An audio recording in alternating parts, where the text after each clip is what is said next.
Bangladesh premier লিগে এবারই প্রথম অংশ নিয়েছে নোয়াখালী এক্সপ্রেস, কিন্তু নিজেদের প্রথম আসরে সুবিধা করতে পারছে না ফ্র্যাঞ্চাইজিটি।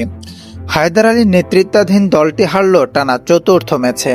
এদিকে নোয়াখালীকে 6 উইকেটের বড় ব্যবধানে হারানোর মাধ্যমে জয়ে ফিরল সিলেট টাইটান্স। ম্যাচের শুরুতে ব্যাট করতে নেমে সবকটি উইকেট হারিয়ে মাত্র 61 রান করে নোয়াখালী। সিলেট টাইটান্সের হয়ে দুর্দান্ত পারফর্ম করেছেন নাসুম আহমেদ, নিয়েছেন 7 রানে 5 উইকেট।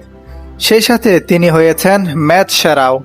জবাবে 68 বল ও 6 উইকেট হাতে রেখে জয় নিশ্চিত করে সিলেট। মামুলি লক্ষ্যে ব্যাট করতে নেমে শুরুতে উইকেট হারায় সিলেট। 5 বল খেলে মাত্র 1 রান করে আউট হন ওপেনার পারভেজ হোসেন ইমন। দ্বিতীয় উইকেট জুটিতে আসে 53 রান। তৌফিক খান আউট হন 32 রানে। পরের উইকেটে নেমে আফিফ হোসেন করেন মাত্র 2 রান, আর জাকির হাসান ফিরেছেন 24 রান করে। পঞ্চম উইকেটে আজমতুল্লাহ ওমরজাই ও মঈন আলী মিলে জয় নিশ্চিত করেন।